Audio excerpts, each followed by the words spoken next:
What's up, everybody? I'm here to talk about, it's me, Chris, again. I'm here to talk about my Pacquiao De La Hoya afterthoughts, my long overdue Pacquiao De La Hoya afterthoughts. Um, as I said on my predictions video, I wasn't going to order the fight. I did get to see some of it the night of the fight here and there, but not all the way through, and not with the HBO commentary.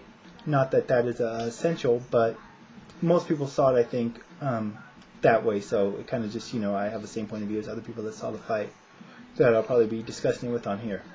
So, anyways, there's not much I can say about the fight that hasn't already been said. I'm sure everyone's seen it by now. Everyone's given their thoughts on it, their 2 cents. I've talked to quite a few people online about it throughout the week.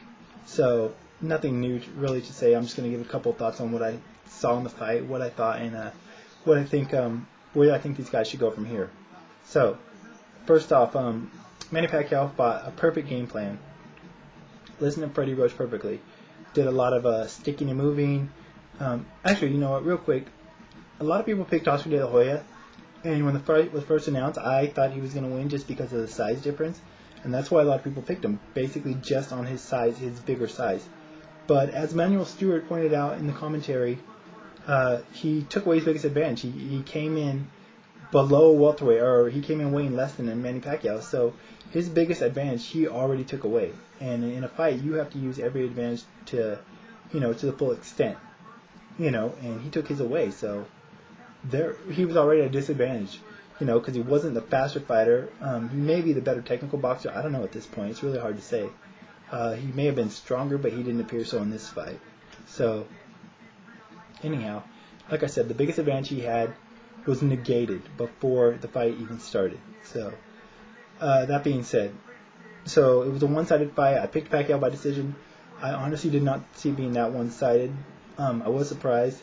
Can't say I'm completely shocked, though. I did mention in my pre-fight video also that Oscar got hit a lot by Steve Forbes, and I thought that might be, a sign of things to come with this fight, Figured if Forbes could hit him that much, Pacquiao could just as well, and probably more effectively, and that appeared to be the case. As for Oscar, he just didn't seem to have anything in the fight. Manny Pacquiao was moving in, landing shots, landing a good lead left hand, a lot of clean shots to the body and the head. He listened to Roach well in the corner, as I said. Roach would say when you're on the ropes, duck under and move out. He did that well. He would go in, land flurries, but not stay in there too long to take the chance of getting caught himself. So he'd move out. It's a great effect. Oscar did land some punches here and there. Did land a few, probably no more than a handful, clean flush punches on Manny's chin, to little or no effect, to be honest. So, also, Roach told, Pacquiao dominated Oscar in the 7th, and Roach told him in the corner, be wary, he may come out with one last surge in the 8th round. And Manny did that exactly. Hold on one second, let me turn this TV down. Anyways, so back to what I was saying. And he did that. If you notice in the 8th round, Pacquiao came out, he didn't attack aggressively till about the first minute and a minute and a half into the round.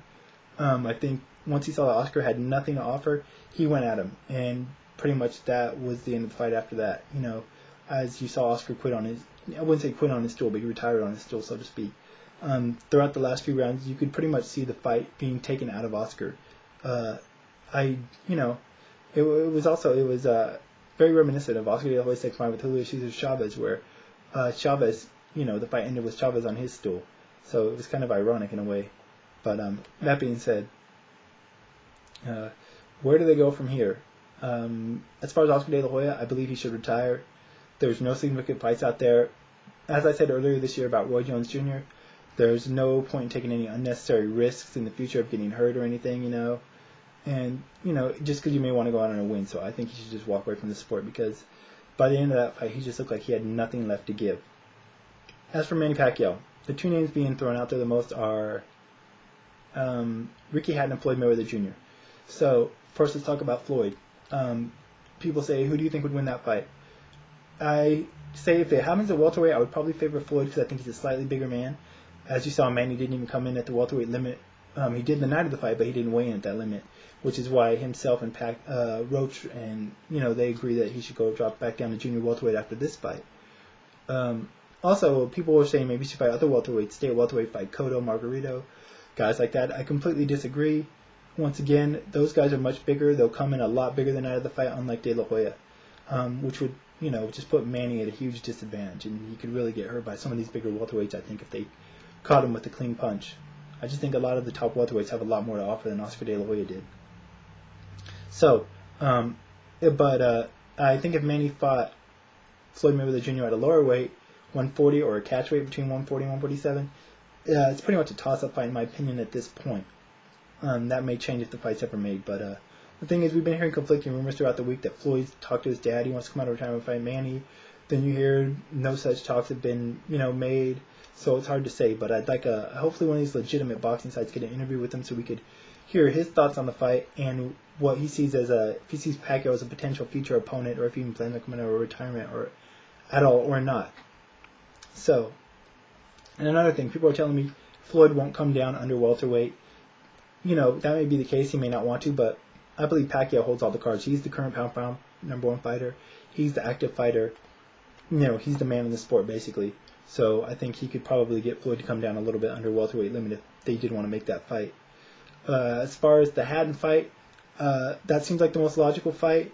It's a big fight for both guys, a big payday.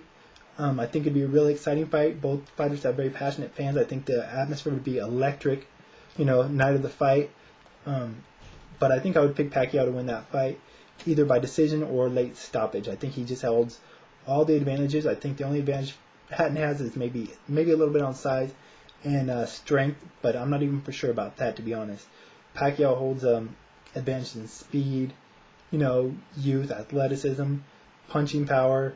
I think he would probably work Hatton a lot to the body and upstairs, similar to the De La Hoya fight. I don't think it'd be as one-sided as the Diaz-Pacquiao fights, or the Div Diaz and Oscar De La Hoya Pacquiao fights, but it could go that way. I wouldn't be surprised if it did. I think he would probably stop him late on shots to the body, or maybe on cuts. So that's just my opinion on that fight, if it does occur, and I hope it does, because I think it'd be a big fight for the sport and for the fans and for those guys both. So, anyways, one more thing I wanted to say in regards to Manny Pacquiao. I'm not like his biggest fan, I don't really have a lot of favorite fighters right now, but I do respect him. I think he's really good for the sport. I think if you're not a fan of Manny Pacquiao, or if you can't appreciate him, then maybe you're just not a fan of boxing itself. He's very humble in defeat and in victory. He completely just humiliated De La Hoya for the most part, for lack of a better word, but he was very gracious in victory. He didn't brag about it, he was very humble. He makes exciting fights every time out. He's very dedicated to the sport. He's a good representative of boxing and what it's really about. So, even if you're not a fan of his, I think that everyone should be able to, as a boxing fan, should be able to appreciate Manny Pacquiao and what he brings to the sport itself. And I think he's a great representative for not just the sport of boxing, but for his country and, just for people in general. He just seems to be a really good, genuine person. So, that's my thoughts on that. Anyways, that's pretty much it for now. I'll probably make another video tomorrow talking about all these other fights that are happening this weekend. Kind of a weekend wrap-up and stuff. But until then, guys, I'm out of here. Bye.